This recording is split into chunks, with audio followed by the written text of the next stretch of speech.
Hi, scholars.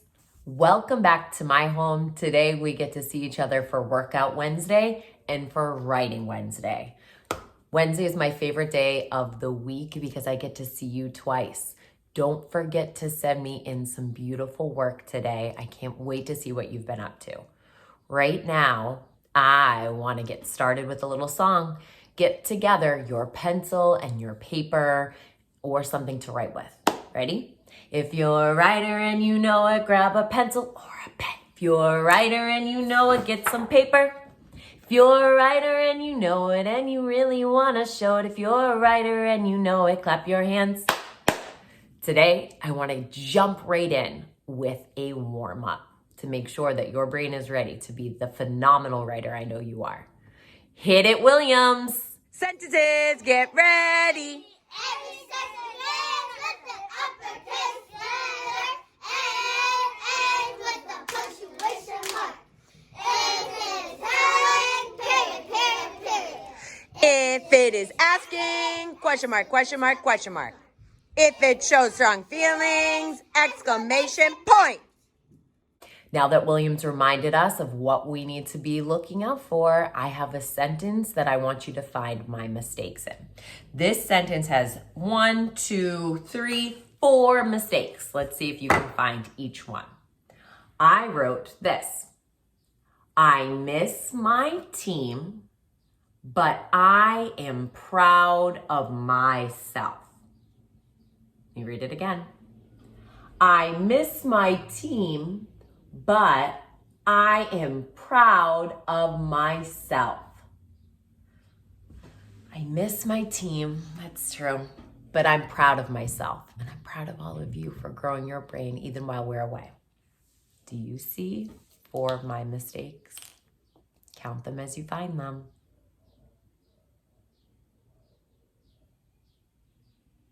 All right, let's see if you found all of them. My sentence began with an uppercase letter, so I don't need to fix that. I miss my team, but what mistake did I make, scholars? That's true. This sight word is always an uppercase. I, when it stands alone, is nice and tall. I miss my team, but I am proud. What mistake did I make here, scholars? Right. That P does not need to be an uppercase P. It didn't start my sentence. It isn't I by itself. And it isn't the name of someone special or something special. So I'm going to erase and fix my mistake, making it a lowercase p. I miss my team, but I am proud of myself. Do you see the mistake in this word? Right. You know how to spell my. That's a sight word. Spell it. Right. Not M-I. It's M. Yeah. Myself.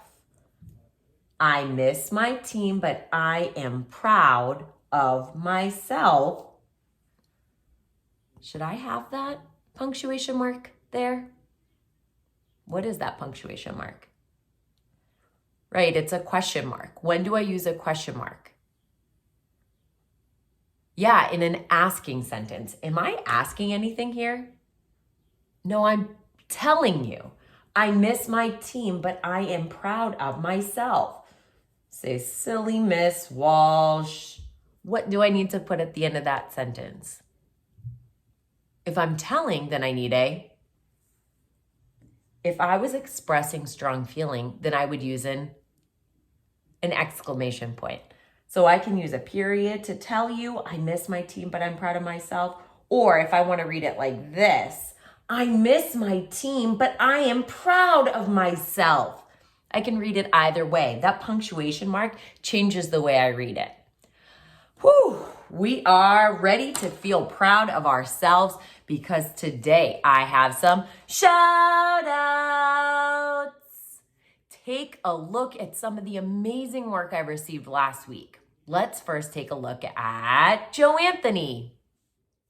He wrote, One sunny day, I grew my brain at home. First, I did morning motivation with Miss Walsh. Next, I did my math routines with Miss Blackney. I learned skip counting.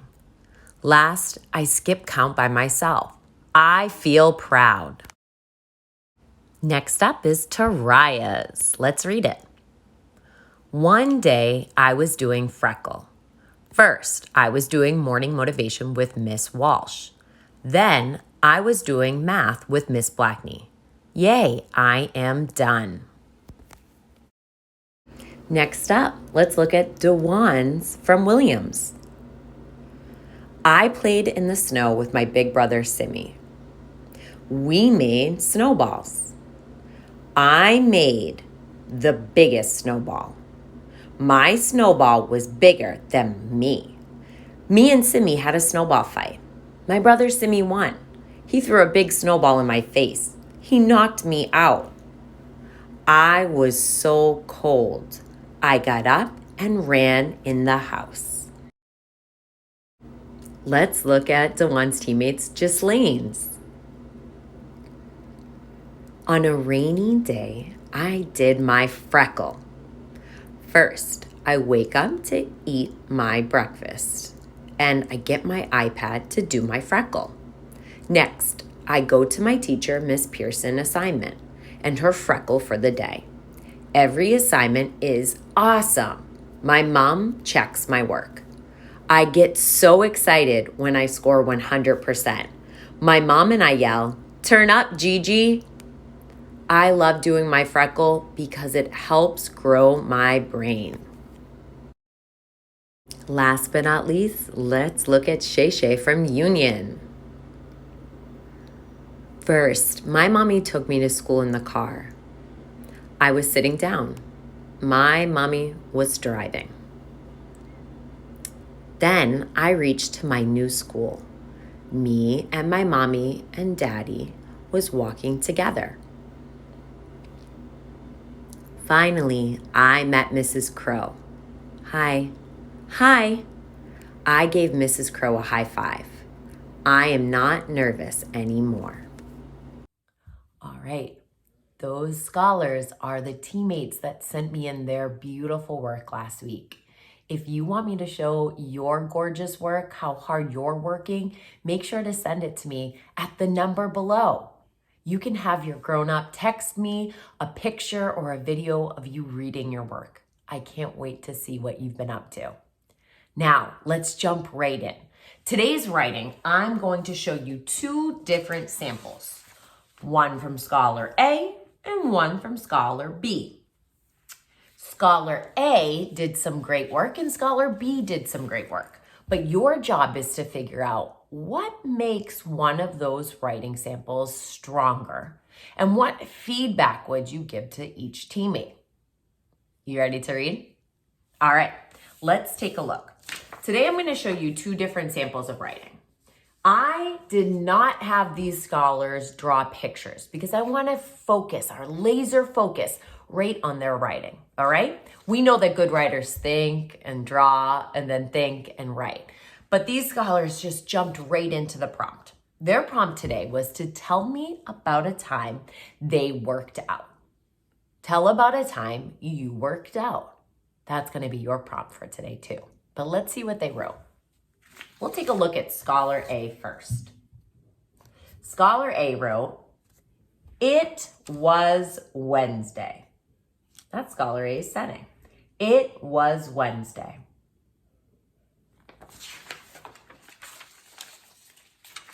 First, I did jumping jacks. For their middle, they wrote, "Next, I did push-ups."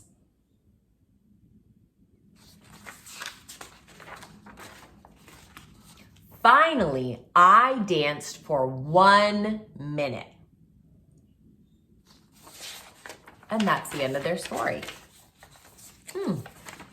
I didn't see a single mistake in this person's writing. So we don't need to give the scholar feedback for periods or uppercase letters. I'm going to read it one more time. It was Wednesday. First, I did jumping jacks. Next, I did push-ups. Finally, I danced for 1 minute. What feedback would you give to this teammate? How could this person make their writing stronger? Keep that in mind. Let's look at Scholar B's now. Your job is to think about what makes this writing strong or what feedback you would give to this teammate. Let's read. All right.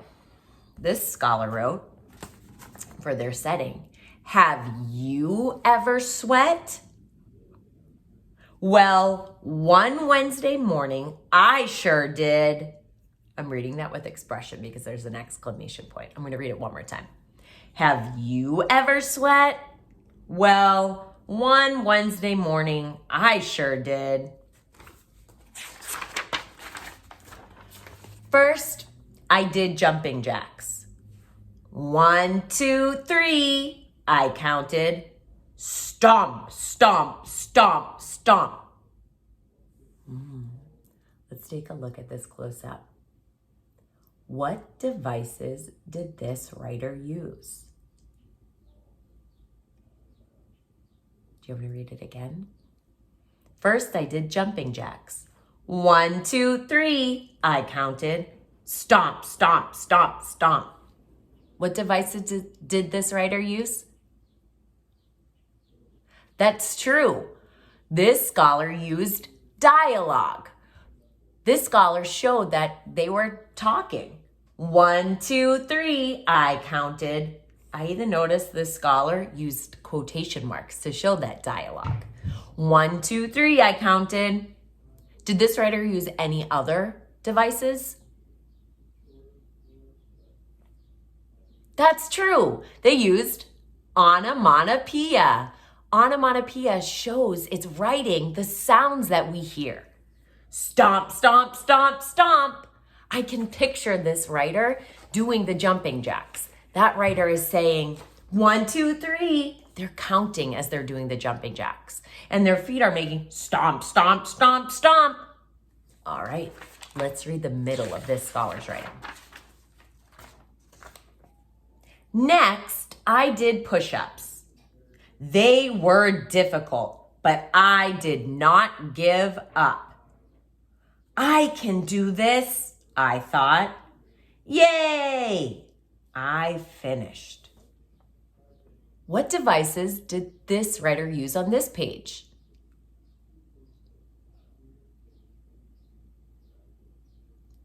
I noticed that too, scholars. I hear dialogue. Twice this writer used it. Let's check it out. I can do this, I thought. Yay! I finished. This scholar told us exactly what they were saying and thinking during this time. I also noticed that this writer told exactly how they were feeling. They were difficult, but I did not give up. I know push-ups were tough for this writer. Love that detail.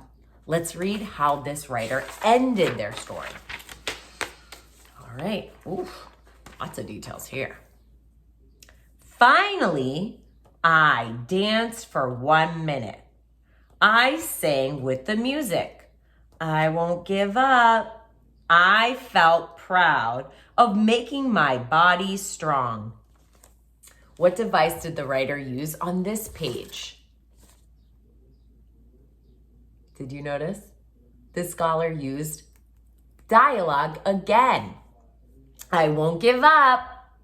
They were singing with the music. Do you remember what this is called? Yeah, those are called quotation marks, and it tells when somebody is talking in a story. I won't give up. What else made this strong, this piece strong? Yeah, the writer told how he or she was feeling. I felt proud of making my body strong. I'm going to reread this writing now one more time so that we can see the whole piece of writing. Have you ever sweat? Well, one Wednesday morning, I sure did. First, I did jumping jacks. 1, 2, 3, I counted. Stomp, stomp, stomp, stomp. Next, I did push-ups. They were difficult, but I did not give up. I can do this, I thought. Yay! I finished. Finally, I danced for 1 minute. I sang with the music. I won't give up. I felt proud of making my body strong. I'm going to take the end out from Scholar A and from Scholar B. Scholar A had written, do you remember? Scholar A wrote, finally, I danced for 1 minute. Scholar B wrote this. Finally, I danced for 1 minute. I sang with the music. I won't give up. I felt proud of making my body strong. What makes Scholar B's writing stronger than Scholar A's writing?